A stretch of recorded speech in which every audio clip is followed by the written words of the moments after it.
We're here at Thornton Abbey, where we've been working since 2011. We've been excavating trenches across the medieval precinct, and we've been finding the sort of buildings you might expect to find in a medieval abbey, such as the church and the cloister, but also other more unusual buildings, such as this hospital here. But sometimes you excavate things that you totally don't expect.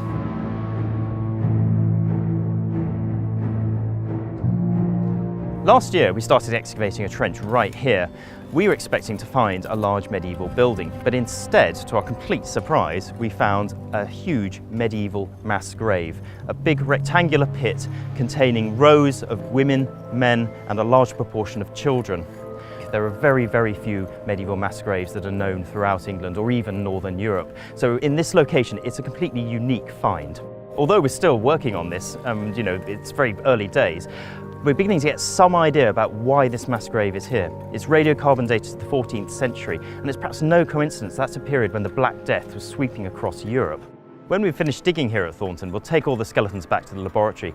There it'll be possible to study them in detail and actually determine through DNA analysis whether they actually died from the Black Death.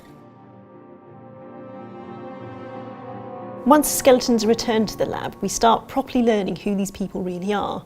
And we do this by identifying whether they're male or female, or children or adults.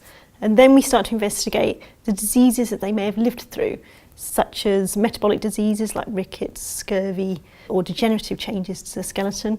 However, for conditions such as plague, which are lethal, we have to go to ancient DNA analysis to investigate that further.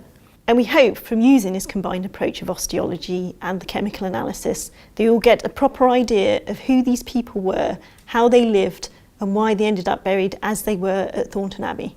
One of the things we're doing here at Thornton is to use the latest and cutting-edge technology to try and streamline our work. So we're using iPads to make to speed up our recording system that would previously been done on paper. We're using the GPS to 3D locate every one of the finds that we bring out of the ground, and we're using photogrammetry to create 3D models of our trenches. So when we're off-site, we can actually interrogate those models and do the things that we didn't have time to do necessarily on-site. One of the benefits also of the 3D modelling, in terms of 3D modelling the finds, the trenches and the landscape as a whole, is it's an amazing way to communicate that information to the public. So people who didn't have the opportunity to visit while we were here, they can actually see what we've been doing. While skeletons are interesting, they just represent the end of somebody's life. And actually what we're interested in as archaeologists is the life they led before they died.